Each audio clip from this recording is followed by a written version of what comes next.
আল্লামা দেলোয়ার হোসেন সাঈদী সাহেবের অসাধারণ একটি ওয়াজ। ওই আরবি সাহিত্যের ভিতরে পড়েছিলাম, সেখানে এক জমিদার বিবাহ করেছে, তারপরে তার নবপরিণীতা স্ত্রীকে নিয়ে খেতে বসেছে। এমন সময় এক ভিক্ষুক এসেছে। জমিদার রাগ হয়ে দরজার কাছে দিয়ে বেচারাকে ধমক দিয়ে বের করে দিয়েছে, ভিক্ষা নেওয়ার আর তুমি সময় পাও না, আমি বিয়ে করেছি, নতুন বউ নিয়ে খাইতে বসছি, বেরো এখান থেকে। গলায় ধাক্কা দিয়া ফালাইয়া তারপরে তাড়াই দিছে। বাস কয়েক বছর পর এই জমিদারের জমিদারি গেল, টাকা গেল, পয়সা গেল, সব শেষ। বউ পুষবে এমন পয়সাও নাই, বউ তার থেকে বিচ্ছিন্ন হয়ে গেল, বউকে তালাক দিয়ে দিল। দীর্ঘদিন পর এই স্ত্রী বিবাহের একটা প্রস্তাব এলো আর এক জমিদারের সাথে, আর এক এলাকার নতুন এক জমিদার হয়েছে, তার সঙ্গে বিবাহের প্রস্তাব এলো। এরপরে সেই বিয়ে হয়ে যাওয়ার পর নতুন জমিদারের সাথে এই স্ত্রী বসে খানা খেতে বসেছে প্রথম দিন। এমন সময় দরজার কাছে এক ভিখারি এসে হাজির। নতুন জমিদার বলছে, বউ আমরা তো খেতে পারবো, আমাদের খাবারের প্লেটটা আজকে প্রথম তোমাকে নিয়ে খেতে বসেছি, এই খাবারের প্লেটটা ধরেই তুমি ভিখারিকে দিয়ে আসো। বউ খাবারের প্লেটটা ভিখারির হাতে দিতে গিয়ে সেন্সলেস হয়ে পড়ে গিয়েছে, বেহুশ হয়ে পড়ে গিয়েছে। নতুন জমিদার অনেকক্ষণ অপেক্ষা করলো, বউ ফেরে না কেন, যায় দেখে বেহুশ, মুসাফির সেখানে দাঁড়ানো।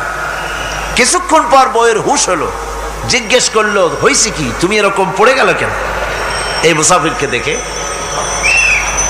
বউ বলতেছে, আল্লাহর কসম, তুমি যখন আমাকে প্লেট ভরা খাবার দিয়ে পাঠাই দিলা ভিক্ষুককে দেওয়ার জন্যে, যারে ভিক্ষা দিতে গেলাম, আল্লাহর কসম করে বলি, এ হচ্ছে আমার সেই প্রথম স্বামী।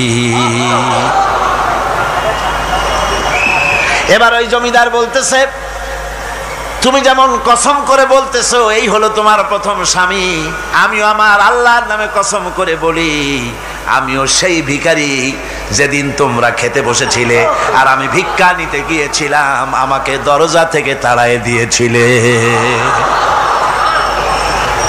সুতরাং বড়াই করো না অর্থের, টাকার বড়াই করো না, অহংকার করো না, স্বাস্থ্যের বড়াই করো না, স্বাস্থ্য ভালো, অহংকার করো না। আল্লাহ যদি ইচ্ছে করেন এক রাত্রের মধ্যে মাত্র আধা ঘন্টা 15 মিনিটের ভিতরে কয়েকবার পাতলা দাস্ত দিয়া জনমের মতো শেষ করে দিতে পারেন কিনা? সুতরাং মানুষ ঈমান বিল্লাহ, আল্লাহর প্রতি ঈমান মানুষকে এভাবে বিনয়ী করে দেয়। কোন আলহামদুলিল্লাহ। অহংকার বলে কিচ্ছু থাকে না তার, সে আগে সালাম দেয়। ঈমান বিল্লাহ, যার মধ্যে ঈমান, আল্লাহর ঈমান ঢুকে যায়, তার আগে কেউ সালাম দিতে পারে না। রাসূলুল্লাহ বলেছেন, যে ব্যক্তি আগে সালাম দেয় সে অহংকার মুক্ত। জোরে বল সুবহানাল্লাহ।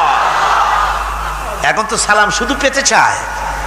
দারোগা চিন্তা করে, পুলিশের আমারে সালাম দেবে, আমি ওরে সালাম দিতে যাবো কেন? ও প্রত্যেকদিন আমারে দেয় স্যালুট, আমি দেবো ওরে সালাম, একটা কথা।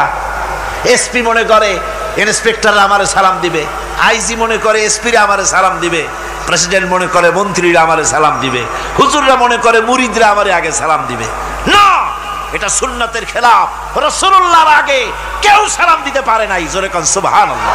নতুন নতুন ভিডিও পেতে চ্যানেলটি সাবস্ক্রাইব করুন।